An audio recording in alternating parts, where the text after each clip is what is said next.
I'm Joey. I'm Jason. And this is Metal Monster Review. Today we're going to be discussing a movie from 1982. This is one that we've been waiting for a little while to do. This is an all-time horror classic, and in all honesty, this is my personal favorite movie.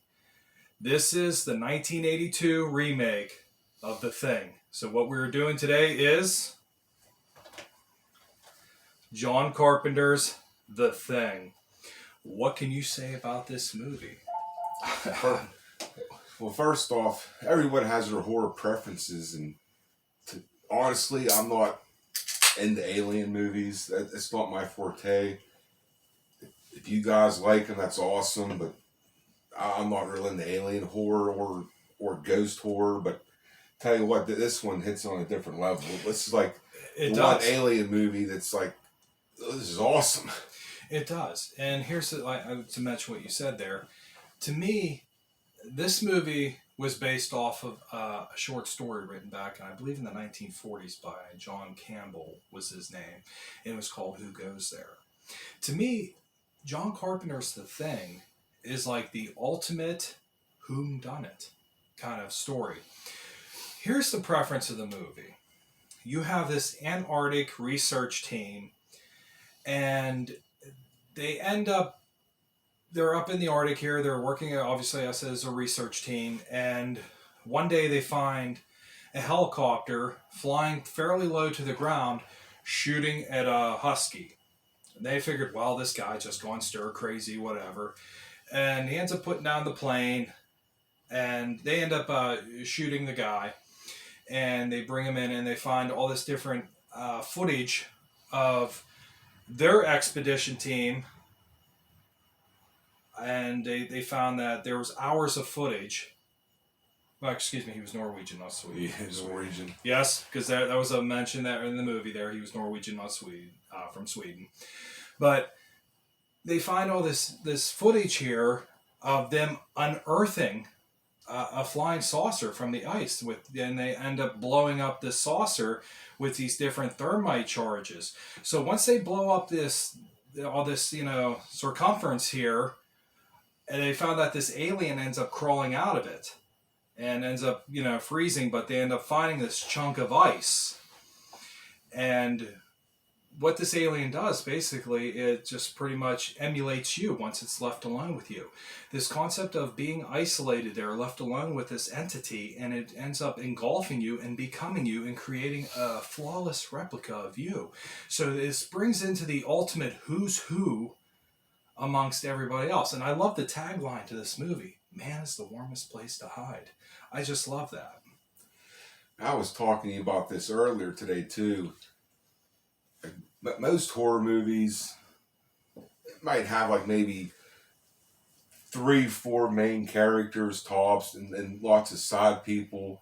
But this one has like what, maybe 10-12 characters in it? Yes, and everybody has their own personality too, and that I love.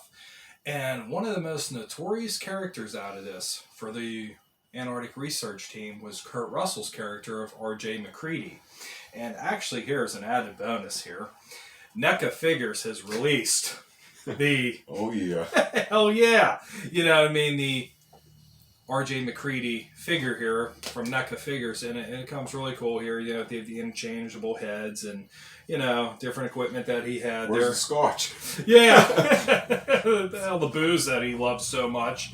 You know what I mean? And the chess master, that cheating bitch. But other than that, so totally cool. And I love the artwork here with it as well. So NECA really hit the nail on the head with that. But I love his character. He's like our hero. And it's like, even though this is something beyond this earth and something so far-fetched, he is like the one that is here to save us. And that's what I love about his character. You have a lot of great special effects with this movie, too. Oh, this is up there. If you'd make a top 10 list of like practical effects in movies, it's up there. Without a doubt. Rob Bottin actually did a lot of the work here. And he's had a pretty good career here because he did some work in The Howling with the prosthetics. He did work in RoboCop, Humanoids from the Deep. So he's got some pretty good credentials here, And when you see his work in John Carpenter's The Thing, you're just blown away by it. And the one scene that I think of with him is the Norse Spiderhead scene, where the doctor's on the table there, they're getting out the old defibrillator paddles there, they're zapping him clear, and they go through his chest, right through his chest, and it opens up, the rib cage opens up into a set of teeth and bites his arms off, and that's just an amazing fucking scene. And I love practical effects, as you've noticed here through time and time again, how often I've mentioned how much I love practical effects. And you could see so many great practical effects work in that scene alone. And just the whole, once he bites the guy's hands off and the goddamn head like just deattaches itself, you can see like all like the skin pulling off. Oh, it's awesome. And the next thing you know, little freaking, the part that amazes me, once the head comes off, that little weird tongue thing just comes like shooting out and wraps around so it could pull itself forward and sprouts freaking spider legs out and starts crawling away. And it just crawls, and you hear one of the cast, "You gotta be fucking kidding me." I mean, this movie's just great. And we were even talking earlier too, you were telling me some really cool trivia about the movie, about where when you see one of the adaptations of the alien towards the end of the movie and you hear a roar. You told me about where that roar came from. This was something I was unaware of. Yeah, I didn't even know this either until I rewatched it for this review. The first time I rewatched it, I was like, that can't be it, no. And I actually ended up watching it again. Then I had to tell him about it. And I asked him, like, do you recognize that roar at the end of the movie? He's like, I said, it's King Kong, 1933. And it's kind of ties back into things that we've mentioned earlier, too, you know what I mean? Everything kind of builds upon itself here with these topics that we have. Being that this movie is a remake, it's based off the 1951 Howard Hawks, The Thing from Another World. And another really cool thing, I know we're jumping around a bit, but like you mentioned earlier, look at the opening credits. You know what I mean? Just how the title just kind of burns right at you, and it just says The Thing. You watch lots of movies, and the title screen will just pop up, give you the name of the movie. But this one, it burns in there. It's awesome. Like you don't see something like that too often. I was telling him this movie and Godzilla 1985, I think, are probably on the top screen, like the title card delivers. Yeah, and that's such a really cool piece, and how they did that effect as well. There's just something about this, and it still holds up today. And another scene that I really enjoyed was when Kurt Russell's sitting there talking to everybody, and it's like, well, we're going to find out who's human and who's the thing. And they're sitting around and they're drawing each other's blood into a petri dish. Tell you what, that's one of my unfavorite scenes. Really? It goes through me. It makes my asshole pucker so goddamn bad. Why is that?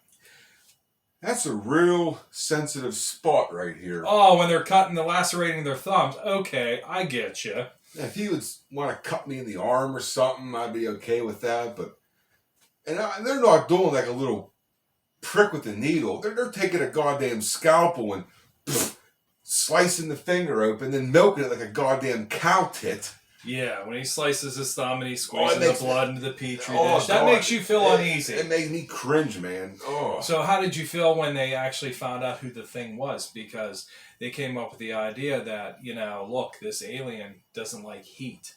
So, being that blood is a form of connective tissue, they'll say, okay, if it just heats, hey, it's only tissue. But this thing, try to run. And I'll be goddamn if that's not what happened. So when you see the blood sample jump out of the petri dish and you find out who was infected and who was not who they appeared to be. And that's what I love about this movie. It keeps you guessing. If you've never seen it, it keeps you guessing. I didn't see that one coming. And that's the thing. It just keeps you guessing. and that's it. And there's probably a little bit more going on behind the scenes, because even before they did that test, they had whole blood in storage, and you realize that the lock's been broken and the blood's been tampered with. So somebody was thinking ahead along the lines, and that's what makes you think. Do you think towards the end, later at some point in time, perhaps Kurt Russell was infected? You know, I mean, at that point in time, you know, when they did that test, you know, he wasn't, because they proved it. But do you think maybe later on, you know, or maybe there was somebody else who was affected too, you know? Another cool thing about this movie is you never know what the thing's true form is. No, and we were discussing that earlier too, because when you see a figment of the thing, you could tell this entity, alien entity, has been around for thousands and thousands of years, because you see a damn spider leg, you see a tentacle, you see earlier it got a hold of the dogs, and you can see the dog face, and it got a hold of another character in the movie, which I don't want to mention because there is spoilers here, and I don't want to ruin this for you if you've never seen it. And then you see the open jaws, you know what I mean, and just like the series of serrated fangs and everything, and you're like, well, what in the hell is this thing? But it's super cool looking, you know what I mean? And I love the concept of that, because they're isolated out there in the Antarctic. You know, where the hell are they going to go? Nowhere. They're on their own. Then the one people that actually know something about it speak a totally different language.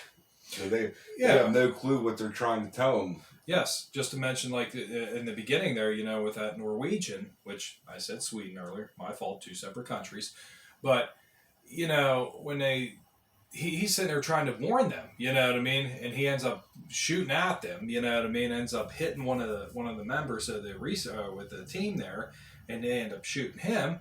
But it's just like wondering, it's like, is he trying to warn them? It's like, hey, listen, this dog doesn't appear what the hell it seems to be. I'm warning you now. Don't let it get near your camp. Don't let it get near you. Who the hell knows what he's saying? I don't know.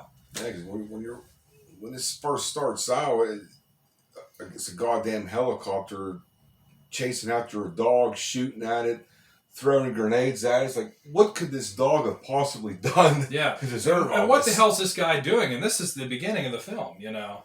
And it's like, well, is this cabin fever? Is he drunk? Is he too much cough syrup? But, you know, hey, what the hell? So, and the soundtrack's cool too. It's a real unsettling beat to it. Yes, that dum, dum, dum, dum, dum, dum. Yeah, I love that. That is just a great soundtrack. This was a great movie, and it just ties in with so much 80s horror. And this was a fun one to get into.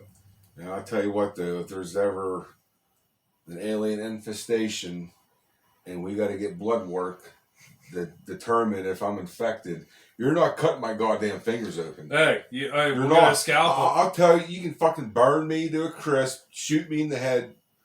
You're not doing it. Well, you know, they actually had the Thing board game, but I think you need a series of blood samples and petri dishes in order to play. Hey, you want to be hardcore, you got to be hardcore about it. Is there anything else you would like to talk about with John Carpenter's The Thing? If you love practical effects, this is like I said, one of the top 10 movies for practical effects. It's none of this CGI bullshit. Because they actually made a prequel to this movie, but almost all the effects in that are all CGI and looks like complete ass. And I'll tell you this, if you like the concept of isolation, aliens, and just 80s horror, I highly recommend this movie. Be sure to subscribe to Metal and Monster Reviews. I'm Joey. I'm Jason. And this is Metal Monster Review.